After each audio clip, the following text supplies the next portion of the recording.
प्रिय भक्तों, आप सभी को जीतिया व्रत की ढेर सारी शुभकामनाएं। जीतिया व्रत माताओं द्वारा अपने पुत्रों की लंबी उम्र और कल्याण के लिए रखा जाने वाला एक महत्वपूर्ण व्रत है। इस व्रत की कथा हमें जीमूत वाहन के बलिदान और समर्पण की याद दिलाती है, जिन्होंने एक नागराज की रक्षा के लिए अपनी जान की परवाह नहीं की। इस पवित्र कथा में जीमूत वाहन गरुड़ देव से नागराज की प्राण रक्षा हेतु अपनी जान देने का संकल्प लेते हैं और यह बलिदान हमें सिखाता है कि सच्ची भक्ति और सेवा का क्या महत्व होता है। इस पवित्र व्रत का पालन करने वाली सभी माताओं को हमारी शुभकामनाएं। यह व्रत आपके परिवार में खुशहाली और समृद्धि लाए। जीतिया व्रत माताएं अपनी संतान की दीर्घायु के लिए रखती हैं। यह एक निर्जला व्रत है जो कि आश्विन मास के कृष्ण पक्ष की अष्टमी को रखा जाता है। मान्यता है कि इस व्रत को पूरी श्रद्धा से करने और जीतिया व्रत की कथा को पढ़ने और सुनने वाली महिलाओं के बच्चे खुशहाल होते हैं और उनकी आयु लंबी होती है। जीतिया व्रत में भगवान जीमूत वाहन, भगवान श्री कृष्ण व चील और सियारिन से जुड़ी व्रत कथा पढ़ने या सुनने की परंपरा है। एक बार नैमिषारण्य के निवासी ऋषियों ने संसार के कल्याणार्थ सूत जी से पूछा, हे सूत, कराल कल काल में लोगों के बालक किस तरह दीर्घायु होंगे, सो कहिए। सूत जी बोले, जब द्वापर का अंत और कलयुग का आरंभ था, उसी समय बहुत सी शोकाकुल स्त्रियों ने आपस में सलाह की कि क्या इस कलयुग में माता के जीवित रहते पुत्र मर जाएंगे। तब वे आपस में कुछ निर्णय नहीं कर सकी। तब गौतम जी के पास पूछने के लिए गई। जब उनके पास पहुंची तो उसमें गौतम जी आनंद के साथ बैठे हुए थे। उनके सामने जाकर उन्होंने मस्तक झुकाकर प्रणाम किया। तदंतर स्त्रियों ने पूछा, हे प्रभु, इस कलयुग में लोगों के पुत्र किस तरह जीवित रहेंगे, इसके लिए कोई व्रत या तप हो तो कृपा करके बताइए। इस तरह उनकी बात सुनकर गौतम जी बोले, आपसे मैं वही बात कहूँगा जो मैंने पहले से सुन रखा है।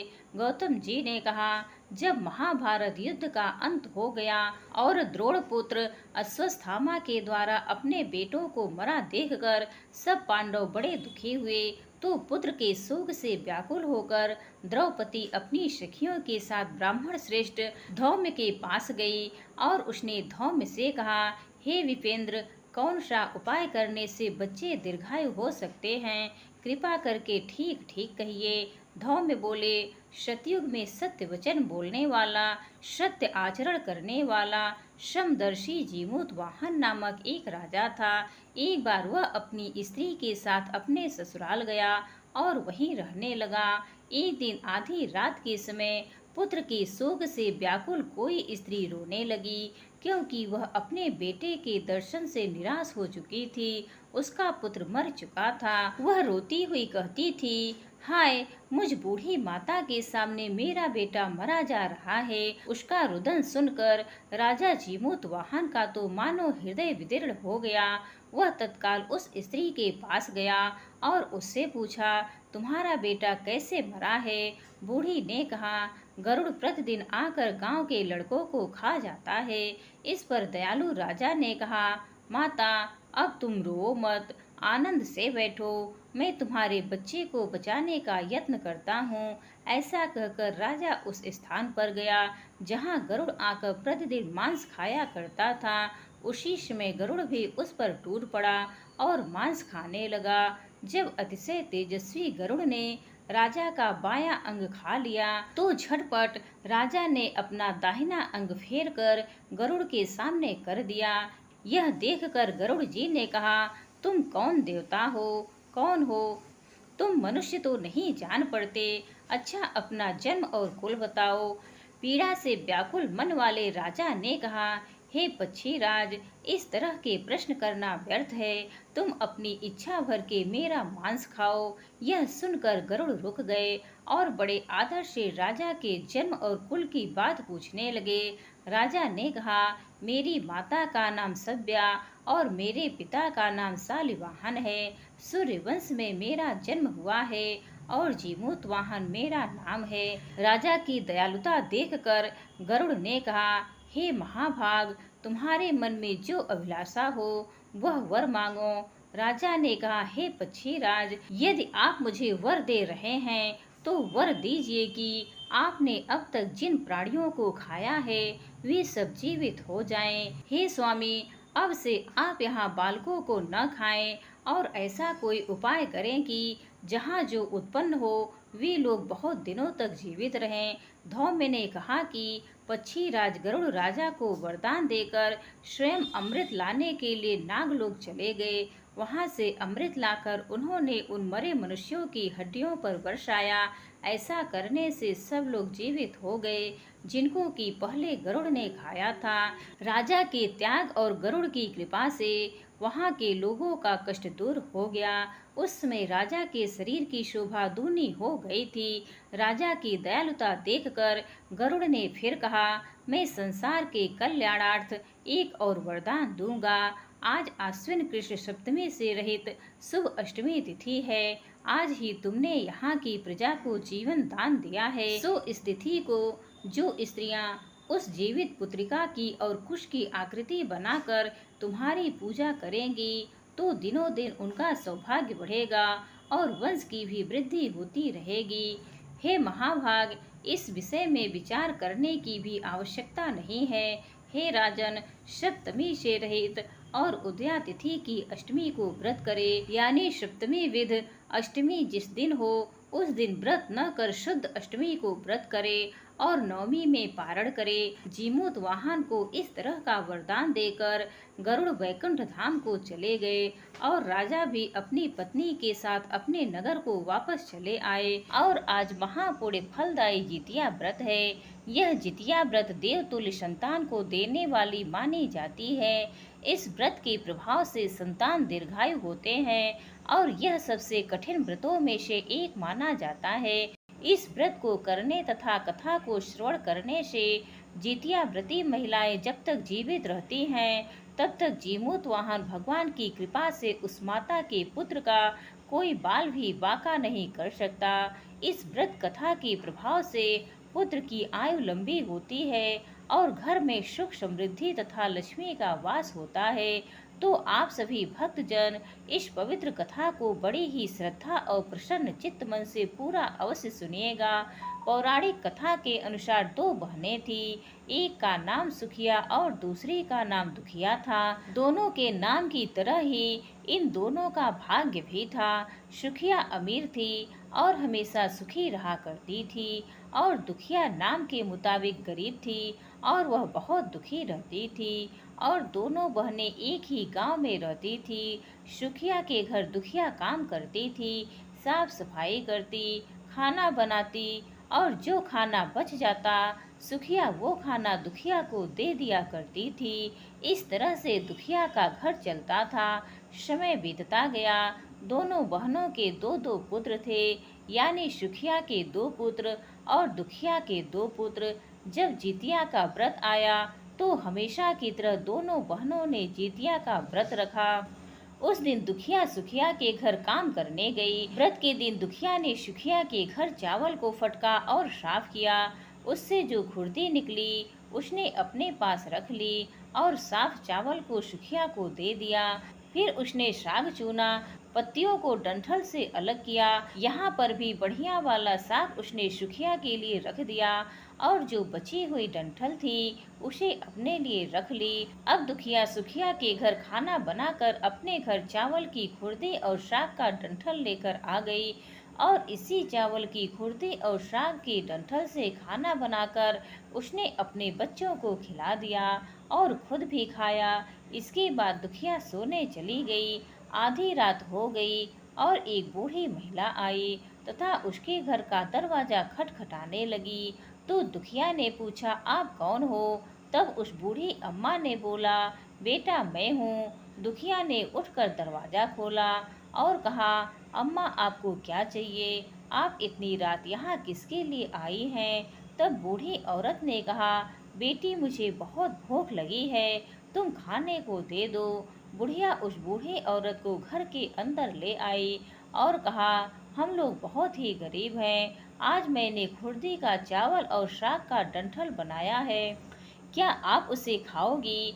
तो बुढ़िया ने कहा, हाँ क्यों नहीं खाऊंगी, मुझे भूख लगी है, जो मिलेगा वही खा लूंगी। दुखिया उस बूढ़ी औरत को खाने को दे देती है। बूढ़ी औरत खाना खाने के बाद कहती है, मुझे अच्छे से कुछ दिखाई नहीं देता, ऐसे में इतनी रात के अंधेरे में मैं अपने घर कैसे जाऊंगी। दुखिया ने कहा, कोई बात नहीं अम्मा, आप यहीं पर सो जाओ, सुबह होने पर अपने घर चली जाना। तब बूढ़ी औरत रात में दुखिया के घर पर ही सो जाती है। बूढ़ी औरत थोड़ी देर बाद उठकर बोलती है, बेटी मुझे दीर्घ शंका लगी है, कहाँ जाऊं। इस पर दुखिया कहती है, मेरे घर में तो शौचालय नहीं है, इसलिए आप उधर कोने में ही कर लो। तो वह बूढ़ी औरत पूछती है, बेटी भड़भड़ करूं या छड़छड़ करूं। दुखिया नींद में थी, तो नींद में ही उसने कहा, भड़भड़ कर दो, मैं सुबह साफ कर दूंगी। इसके थोड़ी देर बाद बूढ़ी औरत कहती है, बेटी मैं अपने हाथ कहाँ साफ करूं। इस पर दुखिया कहती है, आप मेरे सर पर अपने हाथ को साफ कर लीजिए। सुबह होने पर दुखिया जब उठती है तो उसे यह सब एक सपने जैसा लगता है। वह नदी में नहाने चली जाती है और वहां जब अपने बालों को नदी में नहाते हुए धोती है तो उसके बालों में से जो पानी बहता है वह सोने का पानी होता है। आसपास की सारे महिलाएं यह देखकर आश्चर्यचकित हो जाती हैं। तो दुखिया से कहती हैं कि क्या बात है, तुम्हारे बालों से तो सोने का पानी गिर रहा है। उन सभी की बातें सुनकर रात की बात उसे याद आती है और वह दौड़कर अपने घर की ओर भागती है, यह सोचकर कि उसका घर तो बूढ़ी औरत ने दीर्घ शंका से गंदा किया हुआ है। लेकिन जब वह अपने घर जाती है तो देखती है कि घर के हर कोने में ढेर सारा सोना बिखरा पड़ा है। यह सब देखकर दुखिया बहुत खुश हो जाती है और सोचती है कि यह सब भगवान जीमूतवाहन की कृपा से हुआ है, जो मेरे घर बूढ़ी माँ का रूप लेकर मेरे घर आए और इतना सारा आशीर्वाद देकर गए। अब दुखिया भी अमीर हो गई और सुखिया के घर जाकर काम करना उसने बंद कर दिया। दुखिया अपना व्रत पूरा करने के बाद अपने पुत्र से कहती है कि जाओ अपनी मौसी के घर से तराजू ले आओ, मुझे यह सोना नापना है कि कितना है। बच्चा खुशी खुशी मौसी के घर जाकर तराजू मांगता है। इस पर सुखिया पूछती है कि तराजू से क्या नापना है। बच्चा भोला होने के कारण बता देता है कि मेरे घर में बहुत सा सोना है, माँ को उसे ही नापना है। सुखिया बच्चे को बोलती है, तुम्हारे पास खाने को तो पैसे ही नहीं हैं और इससे सोना नापोगे, मुझसे झूठ बोलते हो। तब बच्चा कहता है, मैं झूठ नहीं बोल रहा हूँ। तब सुखिया सोचती है, तराजू मांगा है तो कुछ तो जरूर नापेगी, इसीलिए वह तराजू के नीचे गोद लगा देती है और सोचती है, दुखिया जो भी नापेगी इस तराजू में चिपक जाएगा। दुखिया ने तराजू पर सोना नापा तो सोने का टुकड़ा उस तराजू में चिपक गया। जब बच्चा तराजू लौटाने आया तो सुखिया ने तराजू को उलट पलट कर देखा कि तराजू के पीछे गोद में क्या लगा हुआ है। उसने देखा, यह तो सच में सोना है। यह देखकर सुखिया सोचने लगी कि दुखिया के घर में सोना कहाँ से आया, इसलिए तो वह कई दिनों से काम करने नहीं आ रही है। सुखिया दुखिया के घर जाकर देखती है तो वहाँ बहुत सा सोना होता है और जब वह दुखिया से पूछती है कि तुम्हारे पास इतना सोना कहाँ से आया, जिसे नापने के लिए तुमने तराजू मंगवाया था। दुखिया मन से सच्ची और भोली थी, इसलिए उस रात वाली सारी बात उसने अपनी बहन सुखिया को बता दी। लेकिन सुखिया का मन लालची था और उसे ईर्ष्या होने लगी कि दुखिया के पास हमसे ज्यादा धन आ गया। अब तो अगले जितिया में मैं भी खुर्दी का चावल और साग का डंठल ही बनाऊंगी। फिर अगले साल जितिया का व्रत दोनों बहनों ने रखा। सुखिया के पास सब तरह का सुख था और धन भी था। इसके बावजूद वह जितिया के दिन चावल फटक कर साफ करके चावल फेंक कर खुर्दी अपने पास रख लेती है और साग तोड़कर फेंक कर डंठल भी अपने पास रख लेती है और वही बना देती है। पूजा पाठ करने के पश्चात खा पी कर सुखिया सोने चली जाती है। आधी रात को उसके घर में भी एक बूढ़ी औरत आती है। सुखिया उसी का तो इंतजार कर रही थी। उसने तुरंत दरवाजा खोल दिया और उस बूढ़ी औरत को अपने घर के अंदर ले लिया। बूढ़ी औरत ने कहा, मुझे बहुत भूख लगी है, खाने को कुछ दे दो। इस पर सुखिया कहती है, मैंने तो खुर्दी का चावल और डंठल का साग बनाया है, क्या आप उसे खा लेंगी? तो बूढ़ी औरत कहती है, कोई बात नहीं, वही दे दो, मैं खा लूंगी। सुखिया ने वही खाना परोसकर बूढ़ी औरत को दे दिया और सोने चली गई। थोड़ी देर बाद बूढ़ी औरत ने उससे कहा, मुझे रात में दिखाई नहीं देता, मैं घर कैसे जाऊं? तो उसने कहा, आप यहीं पर सो जाइए। बूढ़ी औरत थोड़ी देर बाद कहती है, मुझे पैखाना लगा है, कहाँ करूँ? तो सुखिया ने कहा, वहीं कोने में कर लो। इसके बाद बूढ़ी औरत फिर बोलती है कि भर भर करूँ या छरछर करूँ। यहाँ सुखिया को याद नहीं आता कि दुखिया ने क्या बताया था, तो वो बोलती है, माँ छरछर कर दो। बुढ़िया ने कहा, मैं अपना हाथ कहाँ साफ करूँ? इस पर सुखिया कहती है, मेरे सर पर हाथ साफ कर लीजिए। जब सुबह सुखिया उठती है तो पूरे घर में गंदगी फैली होती है। इसके अलावा उसके बाल में भी गंदगी लगी हुई थी। यह देखकर सुखिया बहुत दुखी हो जाती है और उसे अपनी बहन पर बहुत गुस्सा आता है। सुखिया गुस्सा होकर अपनी बहन दुखिया को बुलाती है और कहती है, तुमने मुझे झूठ कहा था, मेरा पूरा घर गंदा करवा दिया। तुमने क्या कहा था, भड़ भर या छरछर? तो सुखिया ने बताया, मैंने तो छरछर बोला था। यह सुनकर दुखिया बोली, तुमने यहीं पर गलती कर दी, तुम्हारे पास तो सब कुछ था, किसी भी चीज की कोई कमी नहीं थी, फिर भी तुमने लालच किया। तुम्हारे घर स्वयं जीमूत वाहन भगवान भेष बदल कर आए थे, किंतु फिर भी तुमने उन्हें अच्छा खाना नहीं परोसा। मेरे पास तो कुछ नहीं था, इसलिए मैंने उन्हें खुर्दी का चावल और साग का डंठल दिया था, लेकिन अपने घर आए भगवान का तुमने अपमान किया। तुम्हारे पास सब कुछ होने पर भी तुमने लालच किया, इसलिए तुम्हारे साथ बुरा हुआ। तो यह थी सुखिया और दुखिया की जीवित पुत्रिका की कथा। एक बार प्रेम से बोलिए, जीमूत वाहन भगवान की जय। अब आइए श्रवण करते हैं जीवित पुत्रिका व्रत की पौराणिक कथा, जिसे सुने बिना व्रत पूर्ण नहीं माना जाता। महाभारत युद्ध के बाद अपने पिता की मृत्यु के बाद अश्वत्थामा बहुत ही नाराज था और उसके अंदर बदले की आग तीव्र थी, जिस कारण उसने पांडवों के शिविर में घुसकर सोते हुए 5 लोगों को पांडव समझकर मार डाला था। लेकिन वे सभी द्रौपदी की 5 संतानें थी।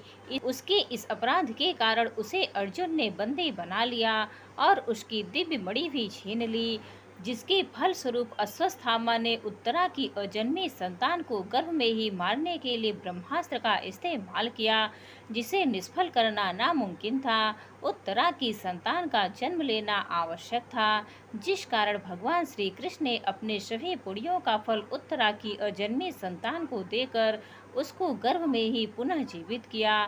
गर्भ में मरकर जीवित होने के कारण उसका नाम जीवित पुत्रिका पड़ा और आगे जाकर यही राजा परीक्षित बना।